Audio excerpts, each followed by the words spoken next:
और Pahalgam terror attack से पहले आतंकियों ने बाकायदा रेकी की थी। कहां रेकी की? आतंकियों ने हमले के लिए बैसरन घाटी को ही क्यों चुना?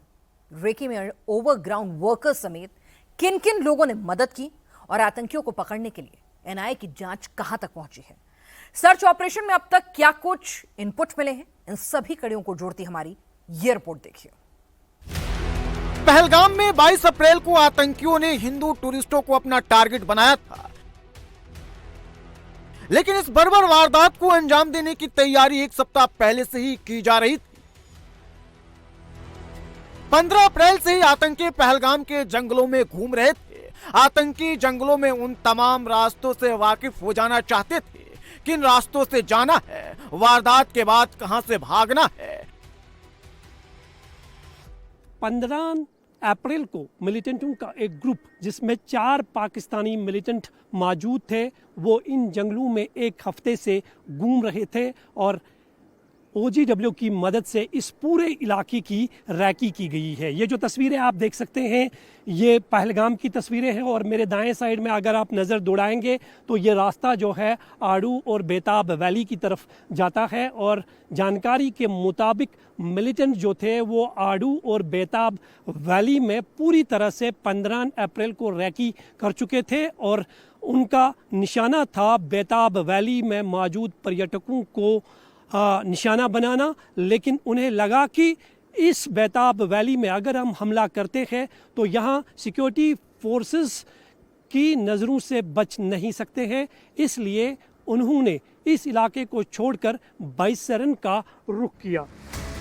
आतंकियों ने पहले बेताब वैली को निशाना बनाने की प्लानिंग की थी, लेकिन यहाँ सुरक्षा बलों की मौजूदगी के चलते आखिरी वक्त इस योजना को बदल दिया गया। इसके बाद दहशतगर्दों ने बैसरन टूरिस्ट स्पॉट को चुना, क्योंकि बैसरन टूरिस्ट स्पॉट सैलानियों से भरा रहता था।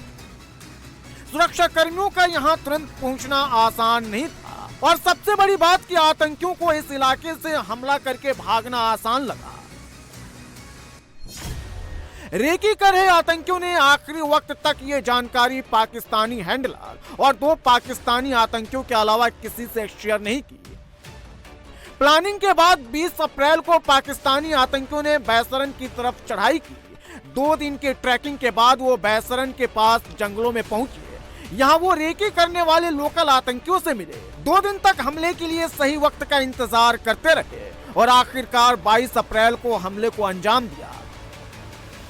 ये बैसरन का वही इलाका है। ये रोड जो है यहाँ से बैसरन जाते हैं, यहाँ से करीबन 4 किलोमीटर का वो रास्ता है। ये रास्ता आप देख सकते हैं, यहाँ से आप घोड़े में जा सकते हैं या पैदल सफ़र कर सकते हैं, क्योंकि आगे से जो है बैसरन की कठिन चढ़ाई शुरू हो जाती है। और मिलिटेंट जब यहाँ पर पहुँचे तो उन्हें लगा कि उनके लिए ये सबसे महफूज जगह है और उन्होंने बैसरन को अपना ठिकाना बनाया। और 22 अप्रैल को ठीक करीबन 2 बजे के आसपास OGWs को ये जानकारी दी गई कि वो बैसरन को चारों तरफ से घेर ले।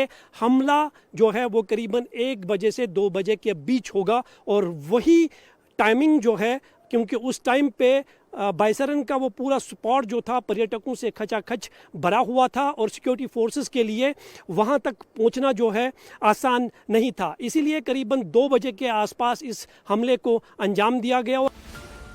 पहलगाम अटैक में शामिल आतंकियों को पकड़ने के लिए सर्च ऑपरेशन तेज हो गया है। कश्मीर के 50 अलग अलग लोकेशन पर सुरक्षा कर्मियों का ऑपरेशन चल रहा है।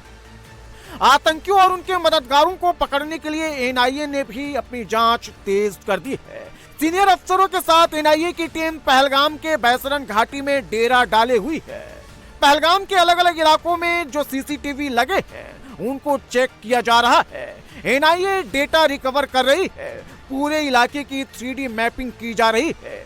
एनआईए अलग अलग डेटा का एनालिसिस करेगी ताकि आतंकियों तक पहुंचा जा सके।